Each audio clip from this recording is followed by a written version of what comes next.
ಅವಳು ಒಬ್ಬ ಹುಡುಗಿ, ಅವಳಿಗೇನು ಗೊತ್ತು? ಈಗ ಇದನ್ನೆಲ್ಲ ಹೇಳಿ ಅವಳಿಗೆ ಯಾಕೆ ತೊಂದರೆ ಕೊಡಬೇಕು ಎಂದು ಸುಗುಣಮ್ಮ ಹೇಳಿದ ಮಾತುಗಳನ್ನು ಕೇಳಿ ಮನೆ ಮೌನವಾಯಿತು.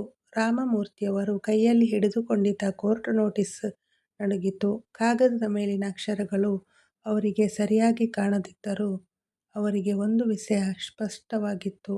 ಯಾರೋ ತಮ್ಮ ಮನೆಯ ಮೇಲೆ ಮಾಲೀಕತ್ವವನ್ನು ಪ್ರತಿಪಾದಿಸಿ ಕೇಸ್ ಹಾಕಿದ್ದರು ಎಂದು. ಅಷ್ಟೇನಾ ಅಂತ ರಾಮಮೂರ್ತಿಯವರು ಕೇಳಿದರು. ಆಗ ಸುಗುಣಮ್ಮನವರು ಅಷ್ಟೇ. ನಮಗೆ ಗಂಡು ಮಗನಿರುವಾಗ ನಮ್ಮ ಮಗಳಿಗೆ ಕರೆ ಮಾಡಿ ಇಷ್ಟೆಲ್ಲ ಅಸಂಬಂಧ ಮಾತು ಹೇಳುವುದು ಎಷ್ಟು ಮೂರ್ಖತನ. ಖಂಡಿತ ಇಲ್ಲ.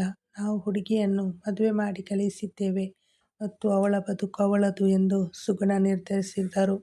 ಆದರೆ ಅಮರಿಗೆ ಫೋನ್ ಮಾಡೋಣ, ರಾಮಮೂರ್ತಿ ನಿಧಾನವಾಗಿ ಹೇಳಿದರು. ಅವರ ಮಗಳು ನಂದಿತಾ ಅವರ ಮಾತುಗಳಲ್ಲಿ ಅವಳ ಹೆಸರು ಬರಲೇ ಇಲ್ಲ.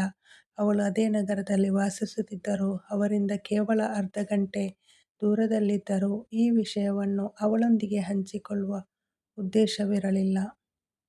ಅವರಿಗೆ ಅಂತಹ ಆಲೋಚನೆ ಬಂದಿದ್ದರೂ ಸಹ ಒಬ್ಬ ಹೆಣ್ಣು ಹುಡುಗಿಗೆ ಏನು ಹೇಳುವುದು ಯೋಚಿಸುತ್ತಾ ಅವರು ಹಿಂಜರಿದರು. ಅವಳಿಗೆ ಸಮಸ್ಯೆಯನ್ನು ವಿವರಿಸುವ ಮತ್ತು ಸಹಾಯ ಕೇಳುವ ಆಲೋಚನೆ ಅವರ ಮನಸ್ಸಿನಲ್ಲಿ ಬರಲಿಲ್ಲ. ಬದಲಿಗೆ ಅವಳು ಅವರ ಮಗಳು ಎಂಬ ಕಾರಣಕ್ಕಾಗಿ ಇಬ್ಬರೂ ದಂಪತಿಗಳು ಅವಳಿಗೆ ಕರೆ ಮಾಡಬಾರದು ಎಂದು ಭಾವಿಸಿದರು. ಅಮೆರಿಕದಲ್ಲಿ ಈಗಾಗಲೇ ಮಧ್ಯರಾತ್ರಿ ಮೀರಿತ್ತು. ಆದಾಗ್ಯೂ ಅವರ ಮಗ ಅಮರ್ ಫೋನ್ ಎತ್ತಿದನು. ಅಪ್ಪ, ಈ ಸಮಯದಲ್ಲಿ ಏನಾಗಿದೆ?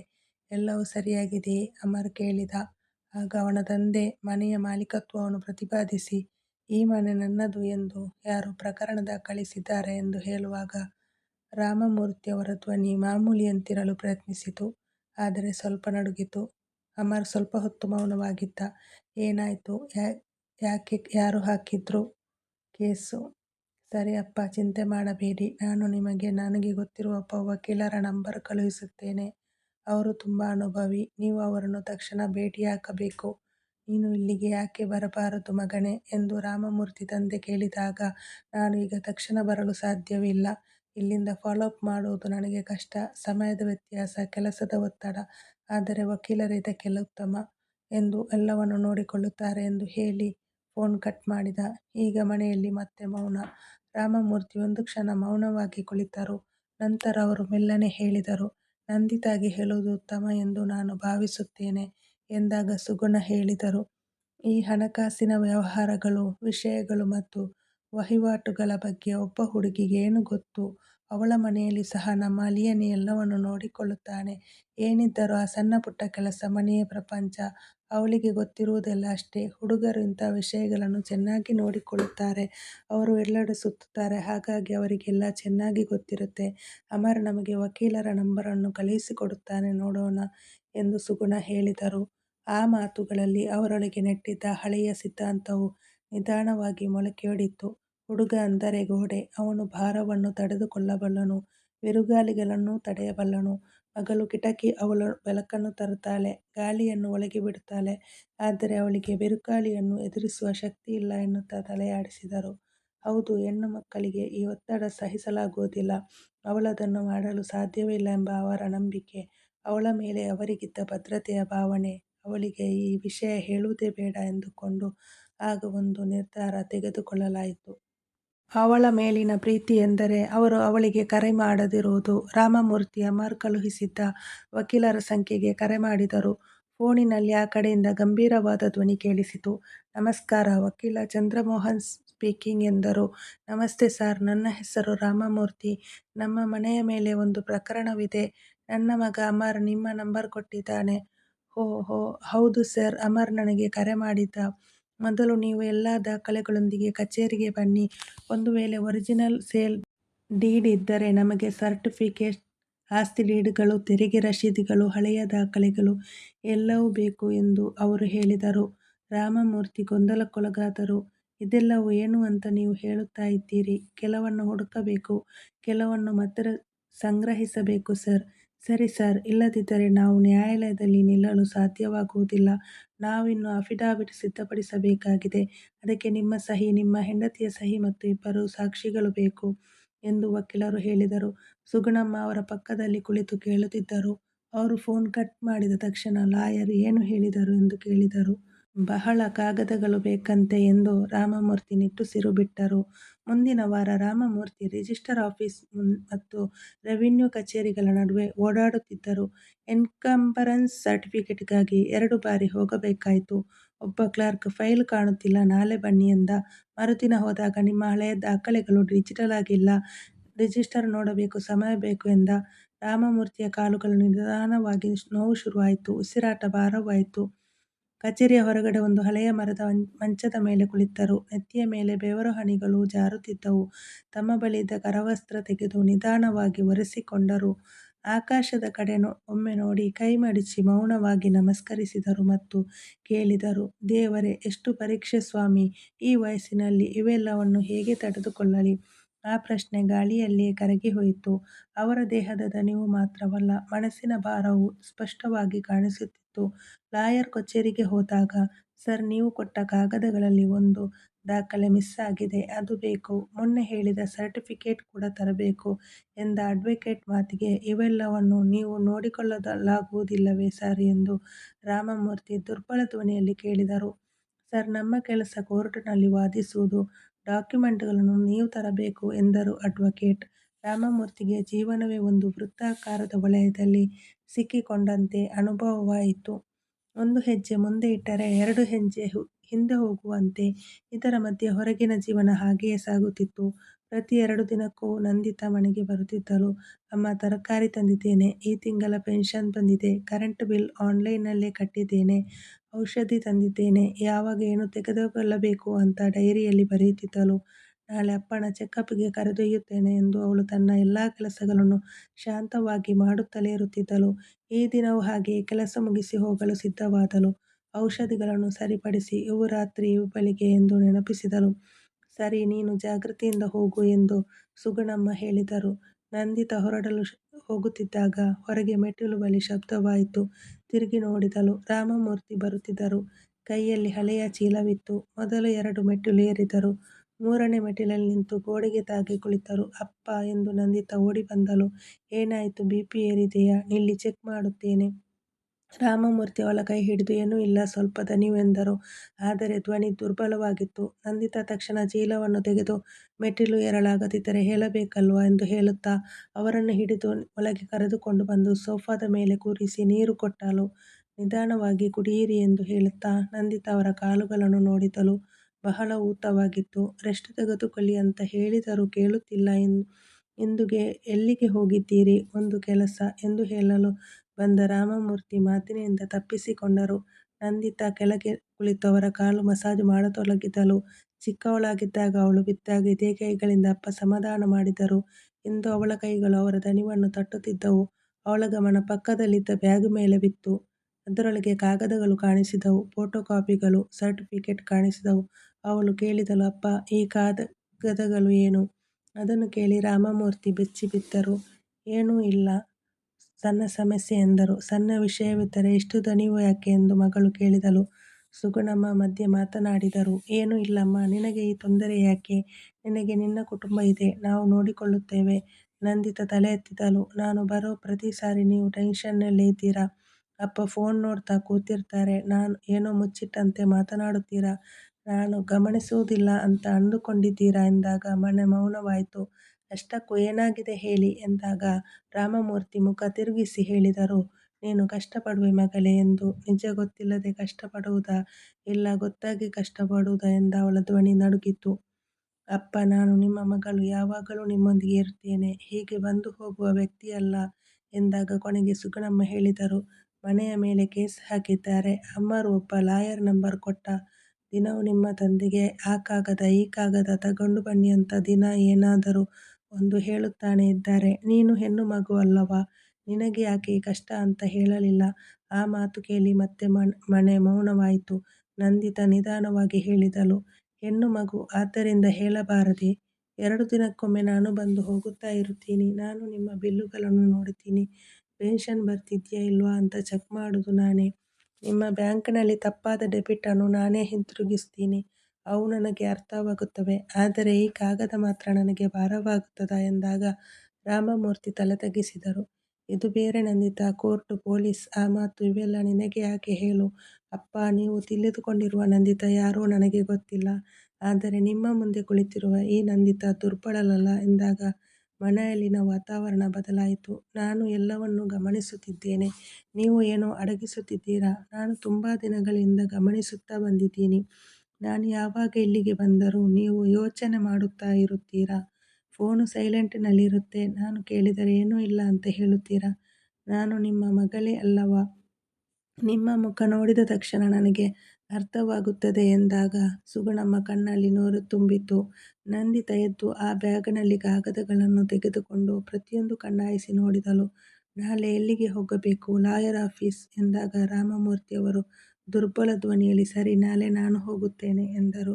ಬೇಡ, ನಾಳೆ ನಾನೇ ಹೋಗುತ್ತೇನೆ ಎಂದು ನಂದಿತಾ ದೃಢವಾಗಿ ಹೇಳಿದಳು. ನೀವು ಇದನ್ನೆಲ್ಲ ನನ್ನಿಂದ ಮುಚ್ಚಿಟ್ಟು ನನ್ನನ್ನು ಕಾಪಾಡುವುದಕ್ಕೆ ನೋಡುತ್ತಿದ್ದೀರಾ ಅಂತ ನನಗೆ ಗೊತ್ತು. ಆದರೆ ನಾನು ಕೂಡ ನಿಮ್ಮ ಜೊತೆ ನಿಲ್ಲಬಹುದು.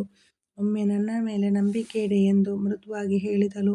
ಆ ಮಾತುಗಳಿಂದ ಮನೆಯಲ್ಲಿನ ಮೌನ ನಿಧಾನವಾಗಿ ಕರಗಿತು. ಗಾಳಿ ಸ್ವಲ್ಪ ಹಗುರವಾಯಿತು. ರಾಮಮೂರ್ತಿ ನಂದಿತಾಳ ಕಣ್ಣಲ್ಲಿ ಧೈರ್ಯ ಕಂಡರು. ರಾಮಮೂರ್ತಿ ಅವಳ ಮುಖವನ್ನು ಆತ್ಮೀಯವಾಗಿ ನೋಡಿದರು.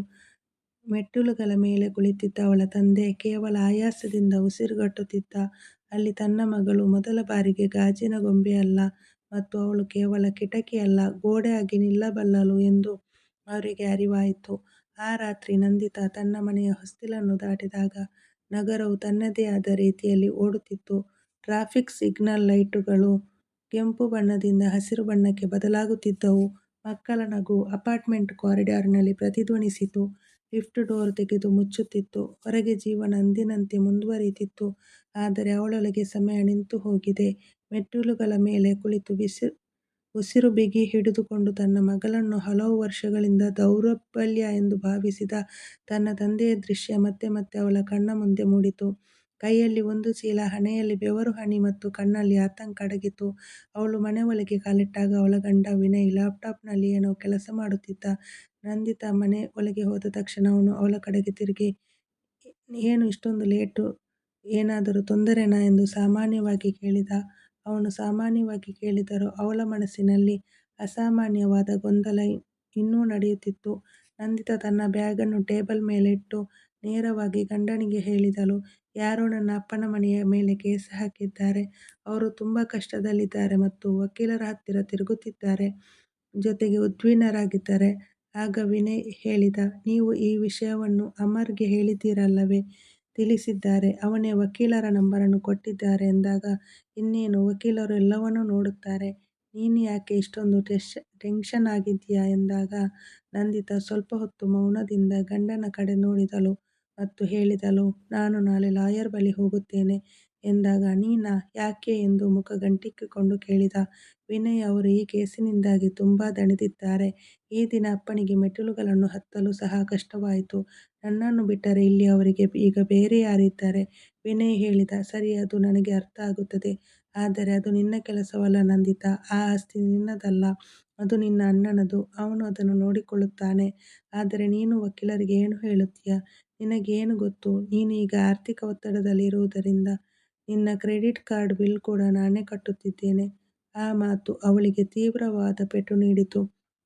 ವಿನಯ್ ಆಸ್ತಿ ಯಾರದು ಎನ್ನುವುದು ಮುಖ್ಯವಲ್ಲ. ಅವರು ನನ್ನ ತಂದೆ ತಾಯಿ. ನಿನಗೇನು ಗೊತ್ತು. ನಾವಿಬ್ಬರೂ ಜವಾಬ್ದಾರಿಗಳನ್ನು ಹಂಚಿಕೊಳ್ಳುತ್ತೇವೆ. ಅದಕ್ಕಾಗಿ ನೀವು ಕ್ರೆಡಿಟ್ ಕಾರ್ಡ್ಗೆ ಹಣ ಕಟ್ಟುತ್ತಿದ್ದೀರಿ. ಅದು ನನ್ನ ತಪ್ಪಲ್ಲ. ವಾವ್, ನನಗೆ ಅರ್ಥ ಆಗುತ್ತಿಲ್ಲ ಎಂದು ಹೇಳುತ್ತಾ ವಿನಯ್ ತನ್ನ ಲ್ಯಾಪ್ಟಾಪ್ ಅನ್ನು ಮುಚ್ಚಿದ. ಅವನ ಧ್ವನಿ ಸ್ವಲ್ಪ ಕಠೋರವಾಗಿತ್ತು. ನೀನು ಭಾವನಾತ್ಮಕವಾಗಿ ಪ್ರತಿಕ್ರಿಯಿಸುತ್ತೀಯ ಅಲ್ಲವೇ. ಕಾನೂನು ವಿಷಯಗಳು ಅಷ್ಟು ಸುಲಭವಲ್ಲ. ಹಣಕಾಸು, ಭೂ ದಾಖಲೆಗಳು, ನ್ಯಾಯಾಲಯದ ಕಾರ್ಯವಿಧಾನಗಳು, ಇದೆಲ್ಲದರ ಬಗ್ಗೆ ನಿನಗೇನು ಗೊತ್ತು ಎಂದಾಗ ನಂದಿತಾ ಒಂದು ಹೆಜ್ಜೆ ಮುಂದೆ ಇಟ್ಟಳು. ನನಗೇನು ಗೊತ್ತಾ. ನಮ್ಮ ಹೋಮ್ ಲೋನ್ ಡಾಕ್ಯುಮೆಂಟ್ ನಾನು ನೋಡಿದ್ದೇನೆ. ಬ್ಯಾಂಕ್ ಎಫ್.ಡಿ ನಾನು ರಿನಿವಲ್ ಮಾಡಿದ್ದೇನೆ. ಟ್ಯಾಕ್ಸ್ ಫೈಲಿಂಗ್ಸ್ನಲ್ಲಿ ನಿಮಗೆ ನಾನು ಸಹಾಯ ಮಾಡಿದ್ದೇನೆ. ಇವು ಫೈನಾನ್ಸ್ ಅಲ್ಲವೇ. ವಿನಯ್ ನಕ್ಕನು. ಅವು ಸಣ್ಣ ವಿಷಯಗಳು. ಇದು ಕೋರ್ಟು ಕೇಸ್ ದೊಡ್ಡ ವಿಷಯ ಎಂದಾಗ ನಂದಿತಾ ಸಣ್ಣ ವಿಷಯಗಳು ನೋಡಿದಾಗಲೇ ದೊಡ್ಡ ವಿಷಯಗಳನ್ನು ನಿಭಾಯಿಸಲು ಸಾಧ್ಯ ವಿನಯ್ ಎಂದು ಸ್ಪಷ್ಟವಾಗಿ ಹೇಳಿದಳು. ನಾನು ಇದನ್ನು ಖಂಡಿತ ಮಾಡುತ್ತೇನೆ ಎಂದಳು ನಂದಿತಾ. ನಾವು ದಾಖಲೆಗಳನ್ನು ಸಂಗ್ರಹಿಸಬೇಕು, ವಕೀಲರೊಂದಿಗೆ ಮಾತನಾಡಬೇಕು, ಪ್ರತಿ ಹೆಜ್ಜೆಯನ್ನು ಅನುಸರಿಸಬೇಕು. ನಮಗೆ ಗೊತ್ತಿಲ್ಲದನ್ನ ಕಲಿಯಬೇಕು. ನಾನು ಕಲಿಯಲು ಸಾಧ್ಯವಿಲ್ಲ ಎಂದ ನೀವು ಯಾಕೆ ಮೊದಲೇ ನಿರ್ಧಾರ ಮಾಡುತ್ತೀರಾ ಎಂದಾಗ ವಿನಯ್ ತನ್ನ ಅಸಹನೆಯನ್ನು ವ್ಯಕ್ತಪಡಿಸಿದರ. ಯಾಕೆಂದರೆ ನೀನು ಯಾಕೆ ಈಗಾಗಲೇ ತೀರ್ಮಾನ ಮಾಡುತ್ತೀಯಾ ಎಂದ ವಿನಯ್ ಕೇಳಿದ. ಯಾಕೆಂದರೆ ನೀನು ನನ್ನನ್ನು ರಕ್ಷಿಸುತ್ತಿದ್ದೀಯಾ ಅಂತ ನೋಡುತ್ತಿದ್ದೀಯಾ. ನನಗೆ ಇಂತಹ ಸಮಸ್ಯೆಗಳು ಗೊತ್ತಿಲ್ಲ ಅಂತ ಭಾವಿಸುತ್ತೀಯಾ ಅಲ್ಲವೇ. ನಂದಿತಾ ಕೋರ್ಟಿನಲ್ಲಿ ಹೇಗೆ ಮಾತನಾಡುತ್ತಾರೆ ನಿನಗೆ ಗೊತ್ತಾ. ಅಲ್ಲಿ ಯಾರು ಯಾರು ಇರುತ್ತಾರೆ ನಿನಗೆ ಗೊತ್ತಾ ಎಂದ ಅವನ ಮಾತುಗಳು ತನ್ನ ತಾಯಿಯ ತಂದೆಯ ಮಾತುಗಳಂತೆಯೇ ಅವಳಿಗೆ ಅನಿಸಿತು. ಆಗ ನನಗೆ ಗೊತ್ತಿಲ್ಲ ಎಂದು ಶಾಂತವಾಗಿ ಹೇಳಿದಳು. ಆದರೆ ನಾನು ಕಲಿಯುತ್ತೇನೆ. ಅಪ್ಪನಿಗೂ ಗೊತ್ತಿಲ್ಲ. ಅವರು ಕೂಡ ಕಲಿಯುತ್ತಿದ್ದಾರೆ. ಹಾಗಾದರೆ ನಾನು ಯಾಕೆ ಕಲಿಯಬಾರದು ಎಂದಾಗ ವಿನಯ್ ಸ್ವಲ್ಪ ಗಟ್ಟಿಯಾಗಿ ಹೇಳಿದ. ಇದು ನಿನ್ನ ಜವಾಬ್ದಾರಿಯಲ್ಲ. ನಾಳೆ ಏನಾದರೂ ಅನಾಹುತ ಆದರೆ ಯಾರು ಹೊಣೆ ಎಂದಾಗ ನಂದಿತಾ ಕಣ್ಣಲ್ಲಿ ಸ್ಪಷ್ಟತೆ ಮೂಡಿತು. ಇದನ್ನು ನಾನು ನೋಡಿಕೊಳ್ಳುತ್ತೇನೆ ಎಂದಳು. ಆಗ ಇಬ್ಬರು ಕೆಲವು ಕ್ಷಣ ಮೌನವಾಗಿ ಒಬ್ಬರನ್ನೊಬ್ಬರು ನೋಡಿಕೊಂಡರು. ನೀನು ಅರ್ಥ ಮಾಡಿಕೊಳ್ಳುತ್ತಿಲ್ಲ ಎಂದು ವಿನಯ್ ಸ್ವರ ನಿಧಾನವಾಯಿತು. ಇದು ಹಣ, ಆಸ್ತಿ, ದೊಡ್ಡ ವಿಷಯಗಳು. ಹೌದು ಎಂದು ಅವಳು ತಲೆಯಾಡಿಸಿ, ಅದಕ್ಕಾಗಿ ನಾನು ಹಿಂದೆ ಸರಿಯಲು ಸಾಧ್ಯವಿಲ್ಲ. ಆಸ್ತಿ ಪತ್ರದಲ್ಲಿ ನನ್ನ ಹೆಸರು ಇಲ್ಲದಿರಬಹುದು, ಆದರೆ ಅವರ ಜೀವನದಲ್ಲಿ ನನ್ನ ಹೆಸರು ಇದೆ ಎಂದು ಹೇಳುತ್ತಾ ನಂದಿತಾ ನಿಧಾನವಾಗಿ ಸೋಫಾದ ಮೇಲೆ ಕುಳಿತಳು. ನನ್ನನ್ನು ಗಾಜಿನ ಗೊಂಬೆ ಅಂತ ನೀನು ಭಾವಿಸುತ್ತಿದ್ದರೆ ಅದು ನಿನ್ನ ಕಲ್ಪನೆ. ನಾನು ಬಿದ್ದರೆ ಎದ್ದು ನಿಲ್ಲುತ್ತೇನೆ. ನಾನು ಕಲಿಯುತ್ತೇನೆ. ನಾನು ತಪ್ಪು ಮಾಡಿದರೆ ಅದನ್ನು ಸರಿಪಡಿಸಿಕೊಳ್ಳುತ್ತೇನೆ. ಆದರೆ ಪ್ರಯತ್ನ ಮಾಡದೆ ಬಿಡುವುದಿಲ್ಲ. ವಿನಯ್ ಕಿಟಕಿಯ ಹೊರಗೆ ನೋಡಿದ. ನಗರದ ದೀಪಗಳು ಹೊಳೆಯುತ್ತಿದ್ದವು. ಸ್ವಲ್ಪ ಸಮಯದ ನಂತರ ಹೇಳಿದ, ನಿನ್ನ ಇಷ್ಟ ಎಂದು. ಆ ಮಾತು ಬೆಂಬಲವಾಗಿರಲಿಲ್ಲ, ಆದರೆ ಅಡ್ಡಿಯಾಗಲೂ ಇಲ್ಲ. ನಂದಿತಾ ಮನಸ್ಸಿನಲ್ಲಿ ನಿರ್ಧಾರ ಗಟ್ಟಿಯಾಯಿತು. ಇದು ಆಸ್ತಿಗಾಗಿ ಅಲ್ಲ, ತನ್ನ ಸಾಮರ್ಥ್ಯವನ್ನು ತಾನೇ ಅರಿತುಕೊಳ್ಳಲು. ಮಾರನೇ ದಿನ ಬೆಳಿಗ್ಗೆ ನಂದಿತಾ ಬೇಗ ಎದ್ದಳು. ಮನೆಯಲ್ಲಿ ಎಲ್ಲರೂ ಇನ್ನೂ ನಿದ್ರೆಯಲ್ಲಿದ್ದರು. ಅಡಿಗೆ ಮನೆಯ ಕಿಟಕಿಯಿಂದ ಬೆಳಕಿನ ಕಿರಣಗಳು ಒಳಗೆ ಬಂದು ಟೇಬಲ್ ಮೇಲೆ ಬೀಳುತ್ತಿದ್ದವು. ಅವಳು ಕಾಫಿ ಮಾಡಿಕೊಂಡು ಎಲ್ಲ ಫೈಲ್ಗಳನ್ನು ಟೇಬಲ್ ಮೇಲೆ ಇಟ್ಟಳು. ಒಂದು ಕಡೆ ಕೋರ್ಟ್ ನೋಟಿಸ್, ಮತ್ತೊಂದು ಕಡೆ ಸರ್ಟಿಫಿಕೇಟ್, ಹಳೆಯ ದಾಖಲೆಗಳ ಪ್ರತಿಗಳು, ಹಳೆಯ ಮಾರಾಟ ಪತ್ರದ ಫೋಟೋಗಳು, ವಕೀಲರು ಬರೆದ ಟಿಪ್ಪಣಿಗಳು. ಪ್ರತಿ ಕಾಗದವನ್ನು ಎಚ್ಚರಿಕೆಯಿಂದ ಪರಿಶೀಲಿಸಿ ಕ್ರಮಬದ್ಧವಾಗಿ ಜೋಡಿಸಿದಳು. ಅವ್ಯವಸ್ಥೆಯನ್ನು ಅರ್ಥ ಮಾಡಿಕೊಳ್ಳಲು ಪ್ರಯತ್ನಿಸುತ್ತಿದ್ದಳು.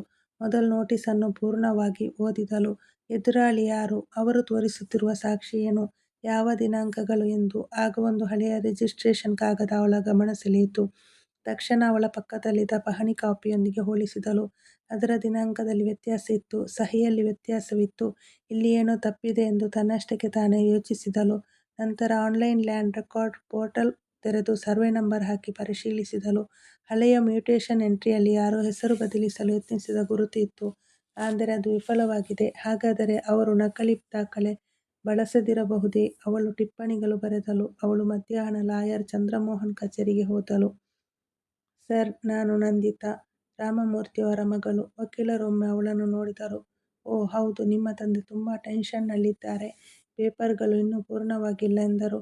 ನಂದಿತಾ ಫೈಲ್ ತೆರೆದಳು. ಸರ್, ನಾನು ನೋಟಿಸ್ ಸಂಪೂರ್ಣ ಓದಿದ್ದೇನೆ. ಇಲ್ಲಿ ಅವರು ತೋರಿಸಿರುವ ರಿಜಿಸ್ಟ್ರೇಷನ್ 1998, ಆದರೆ ನಮ್ಮ ಸೇಲ್ ಡೀಡ್ 1995.